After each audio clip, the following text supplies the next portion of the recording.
ராஜபக்சர்களின் ஊழல்களை அம்பலப்படுத்தியுள்ளார் முன்னாள் ஜனாதிபதி சந்திரிகா பண்டாரநாயக்க குமாரதுங்க.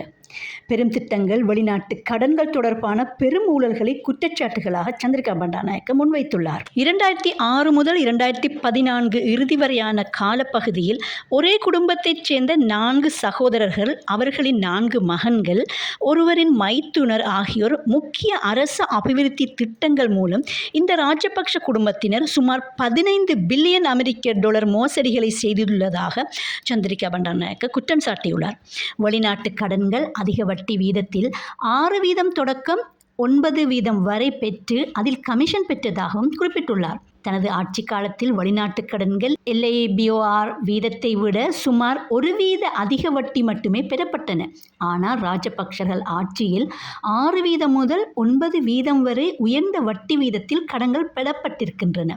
அந்த உயர்ந்த வட்டியில் 2 முதல் 3% வரையான கமிஷன் அல்லது சட்டவிரோத இலாபம் அவர்களின் பொக்கெட்டுகளுக்குள் சென்று விட்டதாகவும் குற்றம் சாட்டியுள்ளார். நுரைச்சோலை அனல்மின் நிலையம் மற்றும் பல்வேறு சாலை அபிவிருத்தி திட்டங்களில் திட்ட மதிப்பை விட பல மடங்கு அதிக செலவீனம் காட்டப்பட்டு ஊழல் நடந்துள்ளதாகவும் தெரிவித்துள்ளார். சந்திரிகா பண்டாரநாயக்கவின் ஆட்சி காலத்தில் சீன நிறுவனம் ஒன்றுடன் 280 மில்லியன் அமெரிக்க டாலர் செலவில் நுரைச்சோலை அனல் மின் நிலைய திட்டத்தை முன்னெடுக்க அனைத்து ஏற்பாடுகளும் செய்யப்பட்டிருந்தன.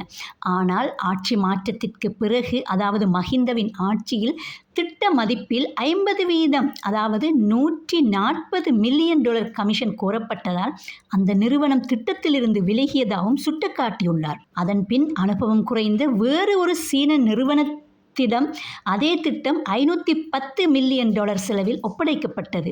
இதே போன்றுதான் நெலும்பொக்கன, கொழும்பு கட்டுநாயக்க அதிவேக நெடுஞ்சாலை உள்ளிட்ட மேலும் 6 பெரும் திட்டங்களும் செலவுகள் அசாதாரணமாகவே அதிகரிக்கப்பட்டதெனவும் குறிப்பிடப்பட்டுள்ளார். அமெரிக்காவில் ஒரு சாலையை அமைப்பதற்கு ஏற்படும் செலவை விட இலங்கையில் 9 மடங்கு செலவு மஹிந்த காலத்தில் செலவிடப்பட்டுள்ளது.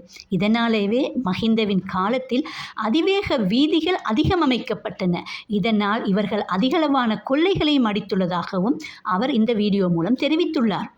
உள்ளூராட்சி மன்றங்களில் 1 லட்சத்தில் செய்யக்கூடிய பணிக்கு 3 அல்லது 4 லட்சம் ஒதுக்கப்பட்டு ஊழல் அடிமட்டம் வரை பரவியதாகவும் சுட்டிக்காட்டியுள்ளார். ஸ்ரீலங்கன் ஏர்லைன்ஸ் நிறுவனத்தின் நிர்வாகம் ராஜபக்ஷ குடும்பத்துடன் தொடர்புடையவர்களின் கீழ் சென்ற பின் பெரும் நட்டத்தை சந்தித்ததாகவும் இங்கு சுட்டிக்காட்டியுள்ளார். தான் ஆட்சியை மஹிந்தவிடம் ஒப்படைத்த காலத்தில் கட்டுநாயக்க விமான நிலையம் தாக்குதல் நடந்த ஆண்டை தவிர 10 ஆண்டுகளாக தொடர்ந்து இலாபம் ஈட்டி வந்த ஸ்ரீலங்கன் ஏர்லைன்ஸ் நிறுவனம் பின்னர் ராஜபக்ஷ குடும்பத்துடன் தொடர்புடைய ஒருவரின் நிர்வாகத்துக்குள் சென்றதன் பின்னர் 4 ஆண்டுகளுக்குள் சுமார் 9 பில்லியன் ரூபாய் நட்டத்தை சந்தித்ததாகவும் இங்கு சுட்டிக்காட்டியுள்ளார். ஊழல்வாதிகளை கைது செய்து பல விடயங்களை முன்னெடுத்து வரும் அனுர அரசாங்கத்திற்கு பொருளாதார ரீதியாக பல யோசனைகளையும் இந்த காணொளி மூலம் அவர் சொல்லியிருக்கிறார். அரச கொள்கைகளில் கடுமையான டெண்டர் நடைமுறைகளை பின்பற்ற வேண்டும் எனவும் வலியுறுத்தியுள்ளார்.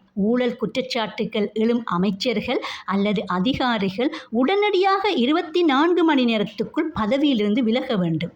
காவல்துறை மற்றும் நீதித்துறை அரசியல் தலையீடு இன்றி சுயாதீனமாக செயல்பட வேண்டும் எனவும் கேட்டுக்கொண்டுள்ளார்.